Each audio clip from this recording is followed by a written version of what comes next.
নমস্কার, আপনারা দেখছেন ওঙ্কার অনলি ট্রুথ আর ইসলামের বার্তা নিয়ে আপনাদের সঙ্গে আমি প্রবীর। আর আমাদের এই অনুষ্ঠানে যাকে আমরা অতিথি হিসেবে পেয়েছি তিনি হযরত মোহাম্মদ তো বটি, এমনকি হযরত আলী এবং সেই সঙ্গে হযরত ইমাম হোসেনেরও পবিত্র বংশধর, অল ইন্ডিয়া মাইনরিটি ইউনাইটেড কাউন্সিলের চেয়ারম্যান, হিউম্যান রাইটস কাউন্সিলের অল ইন্ডিয়া সেন্ট্রাল কমিটির ভাইস চেয়ারম্যান এবং সেই সঙ্গে রাজ্য কমিটির চেয়ারম্যানও বটে, অল ইন্ডিয়া মাইনরিটি ফোরামের ভাইস চেয়ারম্যান, হাওড়া জেলার বাগনারের খাজুটির খানকা শরীফের পীর ও মুর্শেদ, ভারত গৌরব সম্মানে ভূষিত সৈয়দ শাহ আতিফ আলী আল কাদেরি কাদেরি সাহেবকে আমাদের এই অনুষ্ঠানে স্বাগত জানাই।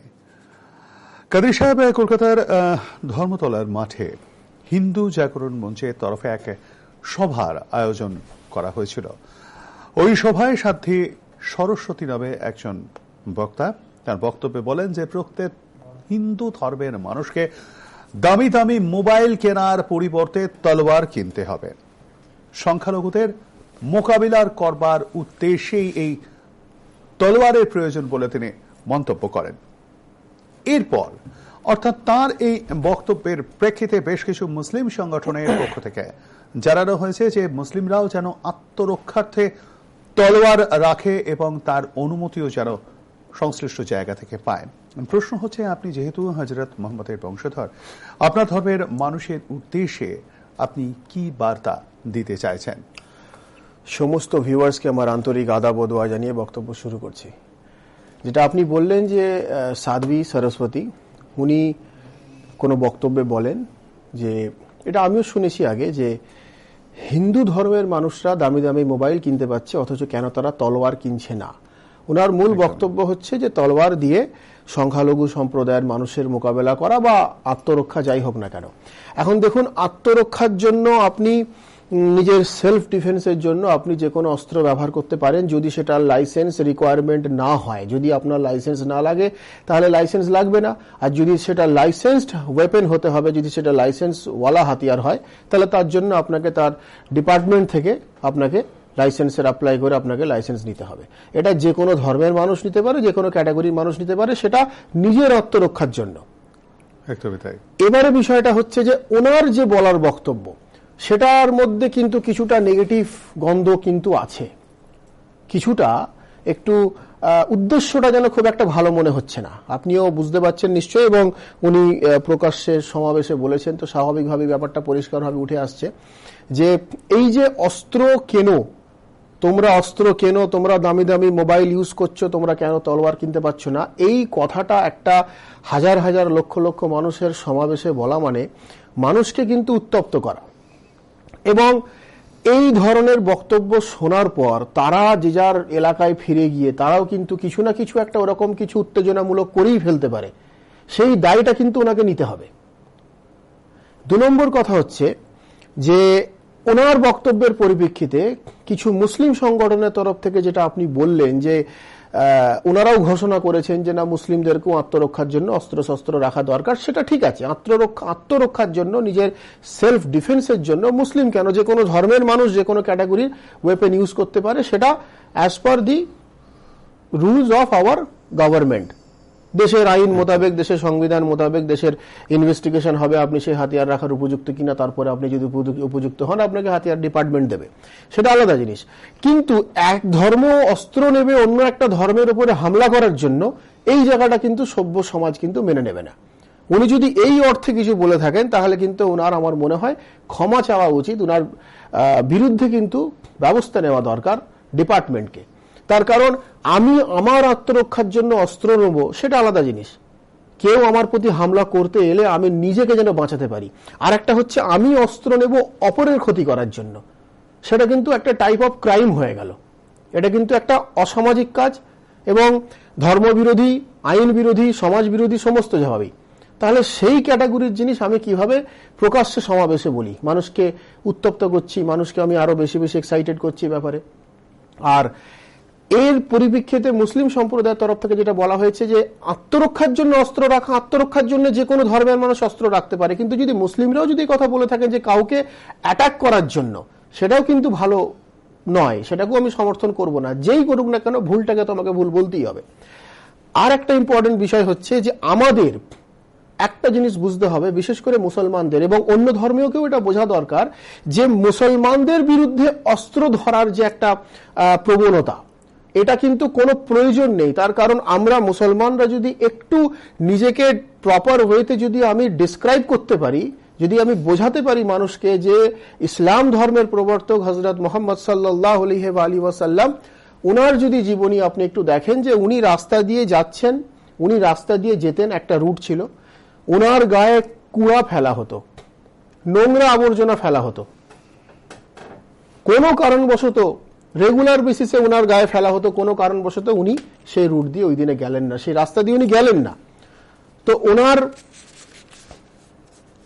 গায়ে রেগুলার বেসিসে ফেলা হতো। তো একদিন যখন ওনার পবিত্র তন মোবারক কথার অর্থ হলো শরীর, ওনার শরীরে সেই কুড়া ফেলা হলো না, তো তখন হুজুর রাসূলুল্লাহ সাল্লাল্লাহু আলাইহি ওয়াসাল্লাম, অর্থাৎ যিনাকে আপনি হযরত মুহাম্মদ বলেন, উনি সেই ব্যক্তির বাড়িতে গেলেন, গিয়ে জিজ্ঞাসা করলেন যে তুমি আমার শরীরে, আমার গায়ে, আমাকে উদ্দেশ্য করে প্রত্যেকদিন তুমি নোংরা ফেলতে, আমি প্রত্যেকদিন এই রাস্তা দিয়ে যেতাম, আজকে কেন তুমি আমাকে ফেললে না নোংরাটা? এর কি কারণ? তোমার কোনো অসুবিধে আছে? তোমার কোনো সমস্যা হয়েছে? তুমি অসুস্থ আছো? তুমি কোনো রোগে আক্রান্ত হয়েছো? কারণটা কি? তখন সবাই ভাবলো যে তাহলে ইনি তো সত্যিই মহান, সেই যে কুড়া ফেলতো সে ভাবলো আমি নাকে অপমান করার জন্য, ইনসাল্ট করার জন্য এই ধরনের কাজ করতাম, কিন্তু উনি আমাকে জিজ্ঞাসা করতে এলেন, আমি একদিন ফেলতে পারিনি এই নোংরাটা, উনি জিজ্ঞাসা করতে এলেন যে কেন তুমি ফেলোনি, তাহলে আমি নিশ্চয়ই ভুল করতাম, নিশ্চয়ই ইনি ঈশ্বরের মেসেঞ্জার, নিশ্চয়ই ইনি আল্লাহর রসুল, যিনি নিশ্চয়ই ইনি আল্লাহর অলৌকিক ক্ষমতার দ্বারাই তৈরি, তাহলে আমি ভুল করতাম। বলার পর সে উনার কাছে ক্ষমা চাইল এবং উনার গোলামিতে দাখিল হলো, উনার দাসত্ব গ্রহণ করলো। তাহলে সেই আল্লাহর রসুল সাল্লাল্লাহু আলাইহি ওয়াসাল্লামের আমরা উম্মত, উনার গোলামিতে আমরা দাখিল হয়েছি, যিনাকে উদ্দেশ্য করে এরকম নোংরা ফেললে উনি তার বাড়িতে গিয়ে জিজ্ঞাসা করতেন আজকে তুমি কেন ফেলোনি। তাহলে রহমত লিল আলামিন, উনি রহমত নাজিল করনেওয়ালা, উনি শান্তিদাতা, উনি আশীর্বাদ দেনেওয়ালা, সেই রসুল আল্লাহর উম্মত হয়ে আমাদের অস্ত্র ধরার কোনো প্রয়োজন নেই। আমার তো মনে হয় যদি আমরা যদি ইসলামের সঠিক ব্যাখ্যাটা যদি আমরা মানুষের কাছে পৌঁছে দিতে পারি, ইসলামের আসল মেসেজটা যদি আমরা পৌঁছে দিতে পারি, কোরআন ও সহি হাদিস মোতাবেক মানুষের কাছে যদি ইসলামটাকে আমরা তুলে ধরতে পারি, রসুল ও আলে রসুলের দেখানো পথ অনুযায়ী যদি আমরা যদি জীবনযাপন করি, তাহলে আমার মনে হয় এই সাধ্বী সরস্বতীকে তলোয়ার দিয়ে মুসলমানদেরকে চমকানোর দরকার পড়বে না। তখন সাধ্বী সরস্বতীও কিন্তু তখন লা ইলাহা ইল্লাল্লাহ মুহাম্মাদুর রাসূলুল্লাহ সাল্লাল্লাহু আলাইহি ওয়াসাল্লাম পড়ে নেবেন অন্তরের অন্তঃস্থল থেকে। এই জন্য উনি পড়বেন, তার কারণ যদি উনি জানতে পারবেন যে রাসূলুল্লাহ সাল্লাল্লাহু আলাইহি ওয়াসাল্লাম উনি যে বার্তা, যে মেসেজ দেওয়ার জন্য পৃথিবীতে এসেছিলেন, যে মনুষ্যত্বের কথা, যে সম্প্রীতির কথা, যে রহমতের কথা, যে বরকতের কথা, যে ফজিলতের কথা, এরপরে কিন্তু ওই সাধ্বী সরস্বতী আর অস্ত্র ধরবেন না মুসলমানের বিরুদ্ধে যদি উনি ইসলামটাকে সঠিকভাবে জানতে পারেন, বা যদি আমরা মুসলমানরা যদি সঠিকভাবে ইসলামটাকে ওনার কাছে পেশ করতে পারি, তুলে ধরতে পারি, তখন কিন্তু সাধ্বী সরস্বতী উনি অস্ত্র ধরার পরিবর্তে উনি কিন্তু তখন কলমা পড়ে ইসলাম গ্রহণ করবেন, যদি ইসলামের সঠিক তথ্য উনি জানতে পারে। আর যদি আমরাও যদি সঠিকটা যদি উনাকে বোঝাতে না পারি বা যদি উনি বুঝতে না চান, সেটা কিন্তু আলাদা জিনিস। সবে আমি এতটুকুই বলবো যে ওনার এই ধরনের বক্তব্য এইভাবে প্রকাশ্যে বলাটা মোটেই উচিত হয়নি। আর প্রকাশ্যে কেন, কোনোভাবেই অস্ত্র নিয়ে আপনি কারোর উপরে হামলা করবেন, এই মানসিকতাটাই ভুল। আপনি চার দেয়ালের মধ্যে করুন বা প্রকাশ্যে করুন। আর মুসলিম সমাজের তরফ থেকে যেটা বলা হয়েছে, যেটা আপনি বললেন, আমি ঠিক ডিটেল জানি না ব্যাপারটা, যেটা আপনি বললেন যদি এটা সত্যি হয়ে থাকে তাহলে এটাও খুব একটা ঠিক নয় যে মুসলমানরা আত্মরক্ষার জন্য অস্ত্র রাখতে পারে, কিন্তু কাউকে হামলা করার জন্য অস্ত্র রাখাটা উচিত নয়। কেউ যদি আপনাকে অ্যাটাক করে, আপনি নিজের আত্মরক্ষার জন্য আপনি অস্ত্র ব্যবহার করতে পারেন, কিন্তু বিনা কারণে আপনি কাউকে অস্ত্র দিয়ে অ্যাটাক করতে পারেন না। এটা মুসলমান কেন, এটা প্রত্যেকটা ক্যাটাগরির, প্রত্যেকটা মানে দেশের মানুষ বা প্রত্যেকটা দেশের নাগরিকের জন্য এটা কম্পালসারি। সুতরাং উনি এই কমেন্টটা করে সরস্বতীজি ভুল করেছেন। আমার মনে হয় উনাকে ক্ষমা চাওয়া দরকার প্রকাশ্যে, মানে গোটা দেশের মানুষ। আপনারা কি সেটা এই বিষয় নিয়ে এগোবেন খানকা শরীফের তরফ থেকে, যে সাধ্বী সরস্বতী যাতে ক্ষমা চান? দেখুন, এই সাধ্বী সরস্বতী, আমরা খানকা শরীফের বিরুদ্ধে যদি আমরা কোনো আন্দোলন করি বা কিছু করি, তাহলে আমার মনে হয় উনি বেশি জনপ্রিয়তা পেয়ে যাবেন। আমরা উনাকে বেশি পাবলিসিটি দিতে চাই না, কারণ এই ধরনের কমেন্ট করে কিন্তু অনেকে জনপ্রিয়তা পেতে চায়, অনেকে পাবলিসিটি করে। তো ওনাকে বেশি আমরা পপুলার করতে চাই না। উনি যতটুকু পপুলার আছেন এতেই উনি অস্ত্র কেনার কথা বলছেন।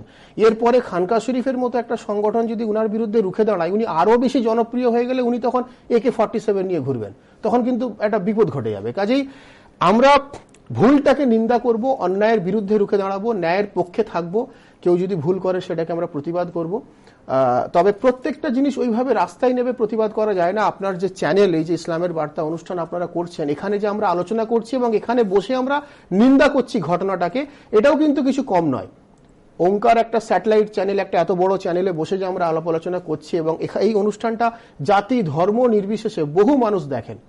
এই অনুষ্ঠানে যে আলাপ আলোচনা হয় অনেক মনোযোগ সহকারে বহু মানুষ কিন্তু এটা দেখেন এবং আপনাদের চ্যানেলেও নিশ্চয়ই ফোন আসে, আমি জানি না কতটুকু আসে, তবে আমাদের কাছে প্রচুর ইনফরমেশন আছে যে বহু ধর্মের মানুষ অনুষ্ঠানটা দেখেন। বিশেষ করে চ্যানেলের নিচে যে নাম্বারটা যাচ্ছে যোগাযোগ বলে, ওটা আমার প্রাইভেট সেক্রেটারির নাম্বার, ওখানে প্রচুর ফোন আসে বিভিন্ন অ্যাঙ্গেল থেকে।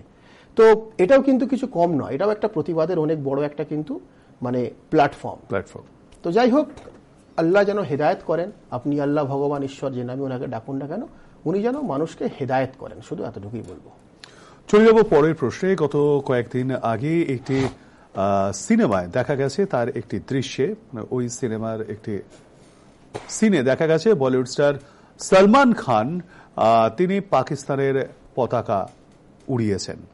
এর প্রেক্ষিতে কিছু মৌলবাদী নেতা এবং কর্মী তার বাড়ির সামনে গিয়ে বিক্ষোভ দেখান, এমনকি সলমান খানের কুশপুতলিকাও দাহ করেন, ছবির পোস্টারও ছিঁড়ে দেওয়া হয়।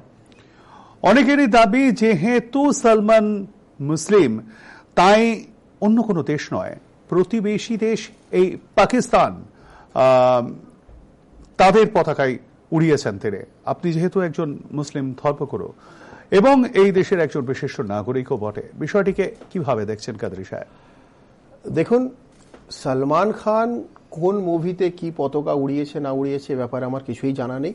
তবে আমি কিছুটা শুনেছি, মানে একদম ডিটেলস না জানলেও ওই আপনার সোশ্যাল মিডিয়ার মাধ্যমে আমি যতটুকু জানতে পেরেছি যে কোনো একটা কিছু পাকিস্তানি পতাকা নিয়ে কিছু একটা বিতর্ক তৈরি হয়েছে। এখন যেটা আমি বুঝতে পারলাম আপনার কাছ থেকে শুনে, যে মুভির মধ্যে সলমান খান পাকিস্তানি পতাকা উড়িয়েছে, ওড়ানোর ফলে তার বিরুদ্ধে কিছু মানুষ জনমত তৈরি হয়েছে এবং তার বিরুদ্ধে তারা রুখে দাঁড়িয়েছে। এখন আমি দুটো জিনিস বলতে চাই। প্রথম কথা হচ্ছে যে সামাজিকভাবে যদি দেখা যায় যে আমাদের সোসাইটিতে, আমরা যে দেশে বাস করি, এখানে কিন্তু বহু ক্যাটাগরির কিন্তু পতাকা উড়তে আমরা দেখেছি। এখানে শুধু কিন্তু পাকিস্তানি পতাকা নয়। যখন এই গত কয়েকদিন আগে ফুটবল ওয়ার্ল্ড কাপ হলো, সেই সময় শুধু কিন্তু পাকিস্তানি পতাকা না, আর সিনেমার মধ্যে কিন্তু না, এটা তো ফিল্মের মধ্যে উড়েছে, তাই তো? এটা সিনেমার একটা সিনের মধ্যে সলমান খান পতাকা উড়িয়েছে। এখানে সলমান খান হিন্দু বা সলমান খান মুসলমান বা সলমান খান খ্রিস্টান বলে এরকম কোনো ব্যাপার নেই। হিন্দু, মুসলিম, খ্রিস্টান, ইসাইর এখানে কোনো ব্যাপার নেই। এখানে আমি একদম ইন জেনারেল আপনাকে বলছি, সলমান খান বলে কোনো ফ্যাক্টর না। আমরা দেখেছি ওয়ার্ল্ড কাপে, বিশ্বকাপ যখন হলো, ফুটবল ওয়ার্ল্ড কাপ, তখন বহু দেশের পতাকা আমরা দেখেছি। জার্মানের পতাকা উঠছে, ফ্রান্সের পতাকা উঠছে, ইংল্যান্ডের পতাকা উঠছে, এবং সেটা মুভির মধ্যে কিন্তু নয়, সেটা বাস্তবে কিন্তু উঠছে। এবং ধরুন সেই দেশের, সেটা জার্মান হতে পারে, সেটা স্পেন হতে পারে, সেটা মেক্সিকো হতে পারে, সেটা আরো অন্যান্য যে সমস্ত আর্জেন্টিনা, যে সমস্ত দেশের পতাকা বিভিন্ন এলাকায় এলাকায় দেখা যাচ্ছে, এবং সেই দেশের জার্সি পরে সমস্ত ফুটবল প্রেমীরা তারা ঘুরে বেড়াচ্ছে। তাতে কিন্তু কোনো অসুবিধে নেই, আমরা কিন্তু সেটাকে এনজয় করি। আর ওটা বাস্তবে হচ্ছে, ওটা কিন্তু কোনো মুভির মধ্যে নয়। আর অবজেকশন যেটা নিয়ে আসছে, সলমান খান সিনেমার মধ্যে কেন পাকিস্তানের পতাকাটা ওড়ালো? বাস্তবে কিন্তু সে ওড়ায়নি। যেভাবে আর্জেন্টিনা আর ওই নাইজেরিয়া আর ওই ব্রাজিলের পতাকা ওড়ে, সেভাবে কিন্তু ওড়ায়নি, সে সিনেমার মধ্যে উড়িয়েছে। সেটা নিয়ে অবজেকশন আসছে। যাই হোক, আমি দুটো শুধু কথা বলতে চাই। প্রথম কথা বললাম যে একটা মুভির মধ্যে কোনো কিছু করা সেটা অভিনয়, আর বাস্তবে কিছু করা ওটা হলো রিয়ালিটি। তো অভিনয়ে পাকিস্তানের পতাকা উড়লো, তাতে আমাদের প্রত্যেকের অসুবিধা রয়েছে, যেটা আপনি বললেন যে কেউ অবজেকশন দিয়েছে। যাই হোক, আর রিয়ালিটিতে কিন্তু পৃথিবীর বিভিন্ন দেশের পতাকা উড়ছে, তাতে কিন্তু আমাদের কারোর কোনো অবজেকশন নেই, নাম্বার ওয়ান। নাম্বার টু হচ্ছে যে গত কয়েকদিন আগে বা কয়েক মাস বা কয়েক বছর আগে সুপ্রিম কোর্ট অফ ইন্ডিয়ার একটা জাজমেন্ট ছিল। সেই সুপ্রিম কোর্ট অফ ইন্ডিয়া জাজমেন্টটা হচ্ছে যে সিনেমা হলের মধ্যে যদি কোনো সিনেমার সিনের মধ্যে জাতীয় সঙ্গীত গাওয়া হয়, তাহলে বাধ্যতামূলক কিন্তু আপনি বাধ্য নন যে আপনি ওই জাতীয় সঙ্গীতটা শুনে আপনি উঠে দাঁড়াবেন। আপনি কিন্তু বাধ্য নন। যদি আপনার ফিল্মের মধ্যে গাওয়া হয় তাহলে আপনি উঠে দাঁড়ানোটা বাধ্যতামূলক নয়। কিন্তু যদি মুভির আগে গাওয়া হয়, সিনেমা স্টার্ট হওয়ার আগে যদি গাওয়া হয়, তাহলে কিন্তু আপনি বাউন্ড, আপনি বাধ্য। আপনাকে ন্যাশনাল অ্যান্থেমকে রেসপেক্ট দেওয়ার জন্য, জাতীয় সঙ্গীতকে মর্যাদা দেওয়ার জন্য আপনাকে কিন্তু উঠে দাঁড়াতে হবে, তাই তো? একদম। তো তাহলে কি বোঝা গেল সুপ্রিম কোর্টের এই অর্ডার থেকে? কি বোঝা গেল? যে মুভির মধ্যে যখন জাতীয় সঙ্গীত হবে আপনি উঠে দাঁড়াতে বাধ্য নন, আর যখন মুভির আগে হবে তখন আপনাকে উঠে দাঁড়িয়ে জাতীয় সঙ্গীতকে সম্মান জানাতে হবে। তার মানে এটা বোঝা গেল যে মুভির আগে যেটা হচ্ছে ওটা রিয়ালিটি, আর মুভির ভেতরে যেটা হচ্ছে ওটা অভিনয়। এটা পরিষ্কার। তাহলে অভিনয়ে যদি জাতীয় সঙ্গীতকে আপনাকে রেসপেক্ট দেওয়ার দরকার নেই, তো অভিনয়ের মধ্যে পাকিস্তানি পতাকাটাকে আমরা কেন এত গুরুত্ব দিচ্ছি?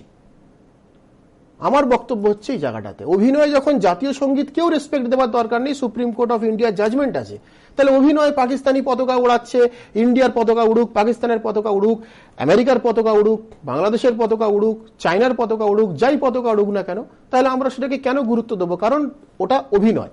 অভিনয় জগৎ থেকে আমাদেরকে বাস্তব জগতে আসতে হবে।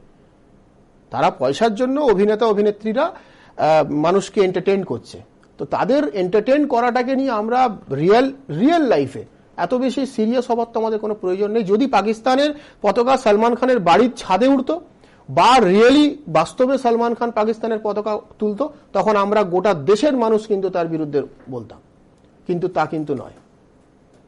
তো সুতরাং আমার মনে হয় এগুলোকে অ্যাভয়েড করা দরকার। কারণ সুপ্রিম কোর্টের অর্ডারও যদি আপনি দেখেন যে ন্যাশনাল অ্যান্থেম যখন গাওয়া হবে মুভির আগে, তখন সবাইকে উঠে দাঁড়িয়ে সম্মান করতে হবে, কিন্তু সিনেমার মধ্যে যদি হয় তাহলে উঠে দাঁড়াবার দরকার নেই। তার মানে সিনেমার মধ্যে যা কিছু হয় সবই অভিনয়, সেটাকে আপনাকে রিয়েল লাইফের মধ্যে কনসিডার করলে হবে না।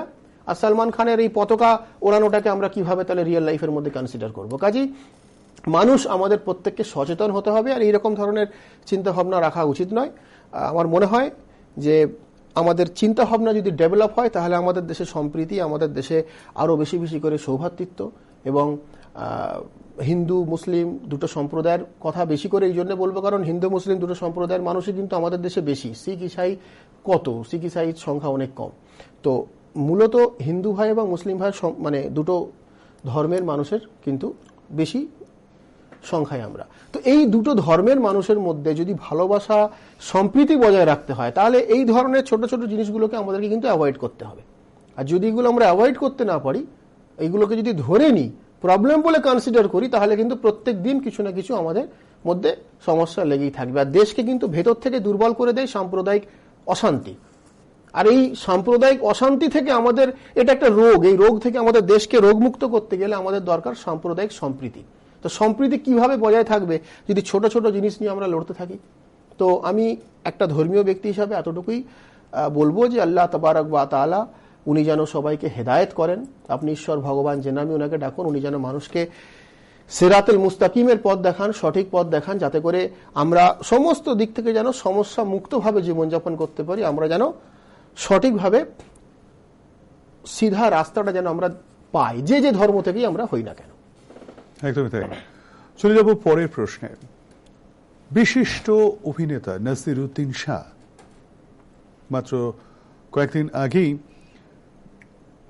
তিনি জানান যে দেশে নিরাপত্তার অভাবে ভুগছেন তিনি। একই সঙ্গে এই দেশে ধর্মকে ব্যবহার করে রাজনীতি করা হচ্ছে বলেও অভিযোগ করেন। এমনকি মানুষের ব্যক্তি স্বার্থে আঘাত করা হচ্ছে বলেও অভিযোগ দেন। একই সঙ্গে একটি মন্তব্য করেন যে মানুষের থেকেও এখন গরুর দাম বেশি, অর্থাৎ মানুষের থেকে গরু বেশি দামি। সোনু নিগম আজান সম্পর্কে মন্তব্য করায় আপনি তার তীব্র নিন্দা করেছিলেন। নাসিরউদ্দিনের এই মন্তব্যের পর অনেকেই নাসিরউদ্দিনকে দেশদ্রোহী বলছেন, কারণ তিনি যে দেশে জল হওয়ায় মানুষ যেখানে রুজি রোজগার তার যেখানে, সেইখানে সেই দেশেরই নিন্দা করছেন যে তিনি নিরাপত্তার অভাবে ভুগছেন। এই দেশ তাকে সঠিকভাবে নিরাপত্তা দিতে পারছে না। আপনি কিভাবে দেখছেন বিষয়টি? আজকে আমরা বেশিরভাগ বলিউড নিয়ে আলোচনা করছি, বোম্বের বলিউড নিয়ে। যাই হোক, আপনার প্রশ্নের মধ্যে এগুলো আপনি রেখেছেন, কারণ এগুলো নিয়েও মানুষকে সচেতন হওয়ার দরকার রয়েছে, যে শুধু যে মানে রাজনৈতিক জগতে বা খালি সামাজিক অন্যান্য জগতের মধ্যেই যে প্রবলেম থাকে তা কিন্তু নয়। ফিল্ম জগতের মধ্যেও অনেক কিছু প্রবলেম থাকে, যেগুলোর মধ্যেও কিন্তু অনেক সময় সাম্প্রদায়িক রং দেওয়া হয় বহু জিনিসকে। তো ভালো, এগুলো নিয়ে আলোচনা করা ভালো, তাতে করে অনেকের বহু জিনিস কিন্তু ক্লিয়ার হয়ে যাবে। আপনার মূল প্রশ্ন হচ্ছে যে নাসিরউদ্দিন শাহ উনি বলেছেন যে ভারতে উনি নিরাপত্তার অভাব বোধ করছেন, তাই তো? একদমই তাই। এবং উনি বলেছেন যে এখানে মানুষের মূল্য গরুর থেকেও কম, অর্থাৎ গরুর মূল্য মানুষের থেকে অনেক ঊর্ধ্বে, এটা হচ্ছে ওনার ব্যাপার। এবং আপনি এক্সাম্পল দিলেন আমাকে, যে সোনু নিগমের একটা এক্সাম্পল দিলেন, যে সোনু নিগম যখন আজান সম্বন্ধে কোনো কটূক্তি করেছিল, কোনো বাজে কথা বলেছিল, গুন্ডাগর্দি বলেছিল ইত্যাদি ইত্যাদি, তখন আমি খুব কঠোরভাবে নিন্দা করেছিলাম। এই সময় আমার স্ট্যান্ডটা কি থাকবে? একদমই তাই, এটা আপনার প্রশ্ন। দেখুন, পরিষ্কার ব্যাপার, সোনু নিগম আর নাসিরউদ্দিন শাহ দুটোর মধ্যে ডিফারেন্স আছে। নাসিরউদ্দিন শাহ যেটা বলেছেন যে এই দেশে মানুষের মূল্য গরুর থেকেও কম, এবং উনি বলেছেন এই দেশে উনি নিরাপত্তার অভাব বোধ করছেন। আর সোনু নিগম বলেছিল যে আজানকে ও গুন্ডাগর্দি। তো আজান হচ্ছে একটা ধর্মীয় ক্রিয়াকলাপ। যে দেশ অর্থাৎ ভারতবর্ষ আমাকে, আমার দেশের সংবিধান যখন আমাকে আমার ধর্মীয় ক্রিয়াকলাপ করার অথরিটি দিয়েছে, পারমিশন দিয়েছে, সেই ধর্মনিরপেক্ষ দেশে বাস করে কোনো একটি ধর্মের ক্রিয়াকলাপকে গুন্ডাগর্দি বলা, এটা আজানকে গুন্ডাগর্দি বলা বলে নয়, এটা যদি ভাজনকেও গুন্ডাগর্দি বলতো তাহলেও কিন্তু সেটা দেশের সংবিধান বিরোধী। এটা যদি চার্চের প্রেয়ারকেও গুন্ডাগর্দি বলতো সোনু নিগম, তাহলেও সেটা সংবিধান বিরোধী। আজকে সে আজানকে গুন্ডাগর্দি বলেছিল, এটাও হলো সংবিধান বিরোধী, কারণ দেশ ধর্মনিরপেক্ষ দেশ। তো যার জন্য আমি কঠোরভাবে প্রতিবাদ করেছিলাম। আজও আমি সেটাকে নিন্দা করছি, এবং আগামী দিনও সেটাকে নিন্দা করব। ভুল কাজটাকে তো সর্বদা নিন্দা করতেই হবে। আর নাসিরউদ্দিন শাহ যেটা করেছেন, এই দুটো কাজের মধ্যে একটু ডিফারেন্স আছে। নাসিরউদ্দিন শাহের বক্তব্য হচ্ছে যে এই দেশে নিরাপত্তার অভাব উনি বোধ করছেন। আমি জানি না উনি কি অর্থে বলেছেন।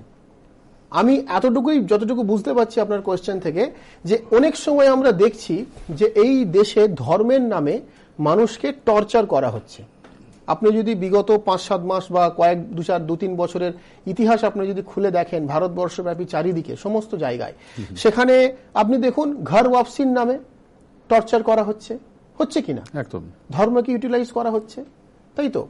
বাই ফোর্স জয় শ্রীরামের নারা লাগাতে বলা হচ্ছে। কোন জায়গায় আমরা দেখছি যে মসজিদ থেকে, আমি একদম ছোট্ট করে সংক্ষেপে বলছি, কোন জায়গায় আমরা দেখছি যে মসজিদ থেকে ইমাম সাহেবকে ধরে নিয়ে এসে তাকে কোনো কিছু মানে বাই ফোর্স তাকে বলানো হচ্ছে যেটা উনি বলতে চাইছেন না, ওনাকে বাধ্য করা হচ্ছে যে উনি যেন সেটা বলেন, তার দাড়ি ধরে তার মুখে চড় মারা হচ্ছে। কোনো সময় আমরা দেখছি যে গরুর মাংস খাওয়া নিয়ে, আপনি কি খাবেন, আপনি কি পরবেন, ধর্মনিরপেক্ষ দেশে আপনি বাস করেন, টোটালি আপনার রিলিজিয়াস ফ্রিডম রয়েছে, আপনার ধর্মীয় স্বাধীনতা রয়েছে, অথচ সেই জায়গায় ঢুকে গিয়ে আপনার স্বাধীনতা কেড়ে নেবার চক্রান্ত চলছে। এবং আপনি এটাও দেখবেন যে যারা মানে ধর্মের রক্ষক বলবো, যারা রিলিজিয়াস পারসন, যারা ধর্মগুরু, সে বিভিন্ন ধর্মে বিভিন্ন রিলিজিয়াস ব্যক্তিরা রয়েছেন, তো তাদের মতো কিছু অ্যাক্টিভিটি আপনি দেখলেন যে আসিফার মতো একটা ক্রিয়াকলাপ কদিন আগে যেটা হলো, এবং আসিফার মতো ক্রিয়াকলাপের সঙ্গে কিন্তু কোনো প্রফেশনাল ক্রিমিনাল কিন্তু যুক্ত নেই। তাকে এই ক্রিয়াকলাপ, তার সঙ্গে যে কাজটা হলো, তার সঙ্গে কিন্তু রিলিজিয়াস পারসন যুক্ত রয়েছে। তো আমি এই ওভারঅল যদি সমস্ত জিনিসগুলোকে যদি আপনি দেখেন, আমি শুধু এতটুকুই বলতে চাইছি, এগুলো ছোট্ট এক্সাম্পল দিচ্ছি, এরকম অসংখ্য জিনিস রয়েছে। তো তাহলে আপনি বুঝতে পারবেন যে ধর্মকে ইউটিলাইজ করে আজকে কিন্তু আমাদের দেশে একটা রাজনীতি হচ্ছে, যেটা কিন্তু আমাদের হয়তো এইভাবে টিভি চ্যানেলে আমরা আলোচনা করছি বটে, কিন্তু এটা আমাদেরকে কিন্তু সত্যটা স্বীকার করতেই হবে, যেটা বাস্তব সেটা কিন্তু আমাদেরকে মেনে নিতেই হবে যে এটা আমাদের দেশে হচ্ছে, এবং এর বিরুদ্ধে প্রত্যেকটা দেশের নাগরিককে কিন্তু এগিয়ে আসতে হবে। এটা কিন্তু কোনো পলিটিক্যাল আলোচনা কিন্তু আমি করছি না, আমি কিন্তু কোনো রাজনৈতিক আলোচনা করছি না, দেশের বর্তমান সিচুয়েশন, দেশের বর্তমান কন্ডিশন নিয়ে আমি আলোচনা করছি। এই জিনিসগুলো আমাদের দেশে হচ্ছে। কোথাও গরুর মাংস নিয়ে যাওয়া হচ্ছে, তাকে সন্দেহজনকভাবে মারধর করা হচ্ছে, কোথাও পুলিশ অফিসারকে পিটিয়ে মেরে দেওয়া হচ্ছে। তো এই যে সমস্ত ক্রিয়াকলাপগুলো যদি আপনি দেখেন ওয়ান বাই ওয়ান, তাহলে বুঝতে পারবেন যে কোনো না কোনো একটা নিরাপত্তার অভাব কিন্তু একটা ফিল হচ্ছে। আর আরো একটা, এটা আমি ব্যক্তিগতভাবে ফিল করছি না, আমি আমার দেশে যথেষ্ট সেফ এবং সিকিউর রয়েছি, কারণ আমি পশ্চিমবঙ্গের মানুষ এবং আমি মনে করি যেমন গোটা পৃথিবীর মধ্যে আমার দেশ শ্রেষ্ঠ, তেমন আমি মনে করি গোটা ভারতের মধ্যে আমার রাজ্য শ্রেষ্ঠ আমার কাছে। তো কাজেই আমি আমার রাজ্যে যথেষ্ট সেফ এবং নিরাপদ ফিল করি, মানে নিরাপত্তায় আছি, এটা নিয়ে আমার ব্যক্তিগত কোনো অসুবিধা নেই। নাসিরউদ্দিন শাহের আরো একটা বক্তব্য কি, যে এখানে গরুর থেকে মানুষের মূল্য অনেক কম। আপনি দেখুন তো, গরুর মাংস খাবার অপরাধে মানুষকে হত্যা করা হচ্ছে। প্রথম আমরা দেখেছিলাম 1 লাখকে, তাহলে অনেক ঘটনা একটার পর 1 লাখ গেল, পেহলু খান গেল, আপনি কত নাম বলবেন? এরকম তো আধ ঘন্টার প্রোগ্রামে আমি যদি শুধু নাম কাউন্ট করাতে থাকি, তো আমার মনে হয় 2-3টে এপিসোড খালি নাম কাউন্ট করাতে হবে। তো এতগুলো ইনসিডেন্ট আমাদের দেশে হয়েছে। আমি একটা এক্সাম্পল শুধু দিলাম, যে নাসিরউদ্দিন শাহের বক্তব্য যে গরুর থেকে মানুষের মূল্য কম, তো বাস্তবেই তো তাই দাঁড়াচ্ছে, বাস্তবেই তো তাই। যদি মানে গরুকে বাঁচানোর জন্য, গরুর মাংস খাবার অপরাধে যদি মানুষকে খুন করে দেওয়া হয়, তাহলে মানুষের মূল্য কি গরুর থেকে কম হলো না? তাহলে উনি যেটা বাস্তব, উনি সেটাকে কিন্তু তুলে ধরেছেন, উনি কিন্তু বাস্তবটাকে কিন্তু উনি তুলে ধরেছেন। এটা কিন্তু উনি দেশদ্রোহী কমেন্ট কিন্তু কিছু করেননি। নাসিরউদ্দিন শাহ যদি বলতেন ভজনের বিরুদ্ধে কোনো কথা, বা আজানের বিরুদ্ধে কোনো কথা, বা যদি কোনো চার্চের অ্যাক্টিভিটির বিরুদ্ধে কোনো কথা, কোনো গুরুদুয়ারের বিরুদ্ধে কোনো কথা, তাহলে আমি মানতাম যে উনি ধর্মের বিরুদ্ধে বলেছেন, মানে উনি সংবিধানের বিরুদ্ধে বলেছেন, কারণ সংবিধান ধর্মনিরপেক্ষতা শেখায়। উনি কিন্তু সেটাই বলেছেন যেটা আমাদের দেশে বিগত 5-7 মাস ধরে বা 1-1.5-2 বছর ধরে ঘটছে। তো সেই জিনিসগুলোকেই কিন্তু উনি তুলে ধরার চেষ্টা করেছেন। তো আমার মনে হয় এটা শুধু নাসিরউদ্দিন শাহ নয়, এটা দেশের ম্যাক্সিমাম মানুষেরই বক্তব্য, যে এই যে জিনিসগুলো ঘটছে, এগুলো বাস্তবেই ঘটছে, এগুলো মোটেই ঘটা উচিত নয়। এর জন্য কিন্তু মানে দেশের সমস্ত ক্যাটাগরির মানুষকে এগিয়ে আসতে হবে। এবং আমি কিন্তু আবার বলছি, আমি কিন্তু কোনো পলিটিক্যাল কথা বলছি না এখানে, কার ক্ষতি হচ্ছে, কোন দল ক্ষতি করছে, আমি কিন্তু সেদিকে যাচ্ছি না। আমি দেশের একজন জিম্মেদার সিটিজেন, দেশের একদম দায়িত্বমান নাগরিক হিসাবে আমি এটা বলতে পারি। কোনো লিডার আপনি ছেড়ে দিন, দেশের একদম জাস্ট একজন দায়িত্বমান ব্যক্তি হিসাবে আমি এটা বলবো যে এই জিনিসগুলো বাস্তবিক ঘটছে। এখানে সত্যিই গরুর মর্যাদা বেশি, মানুষের মর্যাদা কমে গেছে। এখানে বাস্তবেই মানুষকে জীবিত, মানে জিন্দা মানুষকে মেরে পিটিয়ে খুন করে তাকে পেট্রোল ঢেলে জ্বালিয়ে দেওয়া হচ্ছে। তো এইগুলো যে দেখবে, সে তো ন্যাচারালি সে টেররাইজ হয়ে যাবে, সে তো আতঙ্কিত হয়ে যাবে। আর উনি ঠিক ওটাই বলতে চেয়েছেন যে আমি অত্যন্ত আতঙ্কিত বোধ করছি। এটার সঙ্গে ওই সোনু নিগমের কিন্তু কোন রকম কম্প্যারিজন আসে না। যদি সোনু নিগমের মতো কোনো উক্তি করতেন এই নাসিরউদ্দিন শাহ, তাহলে নিশ্চয়ই আমি তার প্রতিবাদ করতাম। আমি কিন্তু কে মুসলিম কে হিন্দু আমি সেটা দেখি না, কারণ আমাদের খানকা শরীফের তরফ থেকে সর্বধর্মের মানুষকে নিয়ে আমরা ধর্ম প্রচার করি। কাজে আমাদের কাছে ওই হিন্দু মুসলিমের ব্যাপারটা নেই। আমরা যেখানে ভুল জিনিস দেখব সেটা আমরা খানকা শরীফের তরফ থেকে অবশ্যই প্রতিবাদ করব। একদমই তাই। অসংখ্য ধন্যবাদ কাদেরী সাহেব আজকের এই স্টুডিওতে ইসলামের বার্তা শীর্ষক অনুষ্ঠানে উপস্থিত থাকবার জন্য। আজ ইসলামের বার্তায় পর্যন্তই। দেখতে থাকুন আপনার চ্যানেল।